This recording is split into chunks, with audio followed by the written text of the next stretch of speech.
Welcome to Sliver and Bite TV. Today we're making fondant potatoes, or in French, pommes de terre fondante, and directly translated to English is melting potatoes. Fondant potatoes is one of those dishes now I've cooked. I don't understand why I've never tried it before. From the crunchy top to the lusciously mashed filling, which ironically isn't mashed, is unlike anything you've ever tasted before. It is rich yet smooth, crunchy yet delicately pillowy soft. Honestly, this is a dish you need to add to your repertoire. It is amazing. If you would like to view the condensed version of this video tutorial, click the banner above now, or head to sliverandbite.com.au to view the ingredients and method. Let's get into the kitchen. As you can see, so much has already happened on screen. I have picked fresh herbs. I've got some thyme and some sage, and I can't tell you how proud I am that I've actually been able to use some of the crop which I have been so hard at work trying to grow. It is so rewarding. Head to the website if you want to see my journey thus far with my herb and veggie garden. There has certainly been some challenges, but the reward is amazing.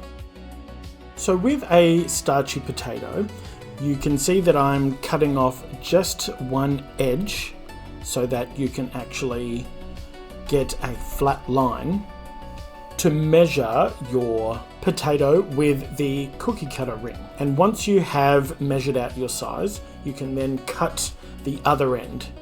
This should, in theory, if you've guesstimated it correctly, the correct depth, so that when you push it through, you will see the other end of the ring. There are several tools that you can use to create this effect. I believe that there is a ring with a lot more depth that you can use. However, what I have on hand is this cookie cutter ring, which measures at 4.5 centimeters in diameter and 3 centimeters in depth. Now, I haven't tried any smaller or larger rings. However, both times that I have cooked this dish, it's turned out perfectly. I would hate for you to try a larger or smaller one and then you either have raw potato inside or mush because the diameter wasn't large enough. As you can see, I've been putting the potato cylinders into some water. That helps in cleaning off and extracting as much of the starch as we can. And in a separate bowl, I've been putting any of the scraps because there is actually quite a bit of wastage. Now, it all comes down to what potato you choose. The longer and fatter, the better. Regardless, there will still be wastage. So I put that off to the side, toss it in some olive oil, salt, pepper, and roast it alongside this dish because who doesn't like roasted potatoes? Sometimes I haven't trimmed off enough of the potato and it can be difficult to get the cut around the other end of the potato with the cookie cutter. However, wiggle it a little bit and a little later on you'll see that I actually trim some of the edges. We'll zoom in now just to give you a bit of a better look at what's actually happening here. Now, I'm sure that there is a better way than measuring the cookie cutter up against the odd shape of the potato. However, this is where I've landed and it works just fine.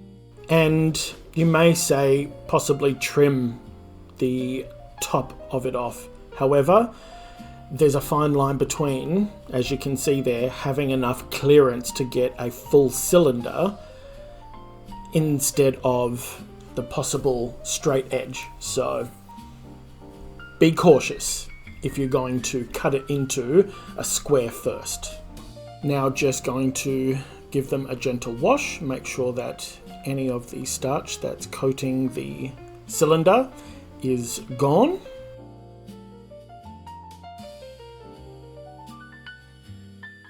And then placing down a clean tea towel to dry them off. Now we want to make sure that they are bone dry, because when you add them to the hot olive oil, you don't want it to spit and splutter. Just speeding that up for you because you don't need to see me lining up the potatoes. And like I'd mentioned, some of the edges had a little bit extra because it wasn't a clean cut with the cookie cutter. So just tidying that up. It isn't necessary. Your Michelin star restaurants may do it for presentation. However, as you can see, there's even a little bit of the peel still on it. And when you start to brown and colour them, it disappears. So having that little bit of the fray on there, it's not the end of the world. If you do want to tidy up the peel, as you can see in the inset, you can just slice it off ever so thinly. So now on a medium-high heat, add some olive oil to your pan, and we're going to get that nice and hot to sear the tops of the cylinders. But before doing that, we're going to put on some salt and pepper. Because there isn't a lot of moisture, make sure you're pushing it down onto the cylinders to make it stick. And you can put as much or little pepper and salt on as you like. It is a personal preference. Now, one last little swish of the olive oil before we put the potatoes in, season side down at this stage. As you can see, I'm putting it in a ring. However, that's really just for filming purposes. Doesn't matter how they go in, as long as they have a nice seal with the olive oil, it's fantastic. And now you can go ahead and season the other sides. You will have the potatoes on for approximately 4 minutes. Try and resist turning it over to look. You don't want to disturb them, just let them seal away. But at the 3.5-4 minute mark, have a cheeky look because you don't want them to burn. As you can see, some are coloured more than others, so I'm just going to flip them over to double check and reposition them to an area where there's more heat. I'm using an induction cooktop and a stainless steel pan, so I'm not too sure which one is to blame. However, the best thing to do is to keep moving them around until you get the desired colour. And because they're still raw and firm, you can manhandle them and they're actually okay. Now we're getting to the point where they're starting to look fantastic. So I'm going to put the preferred side up. Usually you wouldn't need to do both sides with the sear. However, thought I'd give this a go and it turned out quite nice. So you don't need to sear them on both sides. I have, and I actually really like the additional taste that the caramelization served. And I say put your preferred side up because this is the side that you will present with. So make sure you've got a nice golden brown. And at this point, we want to evenly space them out. So this isn't just for the film, because we are going to dot the butter, the garlic, and the herbs evenly between the cylinders. The butter assists in hydrating and adding flavour, and also makes the gravy nice and silky with a lustrous sheen. And the thyme and sage offer earthy, woody pine notes, which go fabulously with the garlic, which can be quite bitter when raw, but when roasted and broiled, come out sweet. And instead of chopping up finely, all I'm doing is cracking them and putting them in between, because simmering alongside the potatoes, the herbs, the butter, With the stock, this is where that rich, bold, and enticing taste is coming from. All of these working so famously together. Now, you don't need to do this, but I did happen to be simmering some chicken stock. So I'm putting in fresh made chicken stock in between the potatoes, ready to put into the oven. And I am careful not to get the chicken stock on the tops of the potatoes because you don't want to lose that crunch. Even though it will be simmering and steaming in the oven, might as well give it its best chance. I mean, look at that. That is a vision of perfection. And do you know what? There are a few dishes that, when only halfway through cooking them, look as good as they taste, but this looks absolutely appetizing. So when you're adding the chicken or vegetable stock, you want to make sure that you do have it on the simmer still, because you don't want to undo all of the hard work to getting it up to temperature. And you're about to put it into the oven at 200 degrees Celsius for 20 minutes. So you want to make sure you're already warm. And you may want to double check that it is cooked all the way through, and you can just skewer it on the side. Now, when you are removing the cylinders from the pan onto your serving plate, you want to make sure that you're doing it carefully because they are soft now. So making sure you're being extremely ginger. And at this point, you only want to remove the potatoes. You want to leave the garlic, thyme and sage in the juice because we're about to simmer that down and create a beautifully rich gravy. And it's up to you whether or not you want to return the potatoes to the oven. You can turn it off and just have it sitting in the residual heat to keep them warm whilst you make your gravy.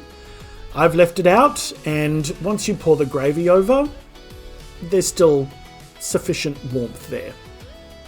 I wanted to make sure that I had enough gravy, so I just poured in 1/4 of a cup of some chicken stock, and I crushed up the garlic just to extract as much taste as I can, and just whisking that to make sure we've got any of the solids off the bottom of the pan. And you'll want to simmer this on a medium to low heat. We don't want to lose all of the moisture. And with some chicken stock that's been warmed, I'm just putting that into a couple of teaspoons of corn flour, making a slurry to thicken up the gravy.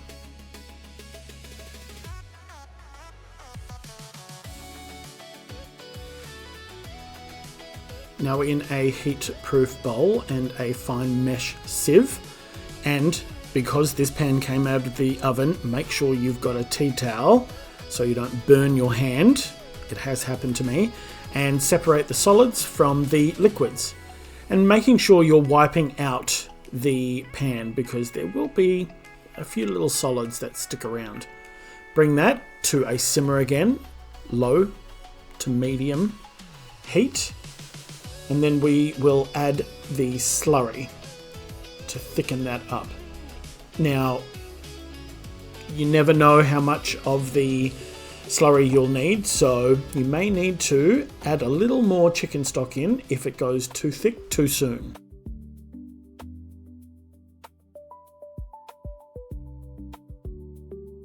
And when adding that in, you want to whisk straight away just to make sure you're evenly distributing the slurry around. And as you can see, there's already thickness. And trust me when I say there is no further seasoning required with this gravy. It has got the chicken stock, it's got the garlic, thyme and sage, along with the salt and pepper from the seasoning of the potatoes. So To add any more at this point, it would be too much. Decant your gravy into a little gravy boat ready to pour over your fondant potatoes. Now, what I've noticed here is that the film of oil and butter sort of stayed in the pan. So if that's the case, brilliant, because you don't want that film of oil over the top. So it's perfect. And then pour generously over your melting potatoes. And I've finished off with some fresh parsley. Gives it a nice fresh burst.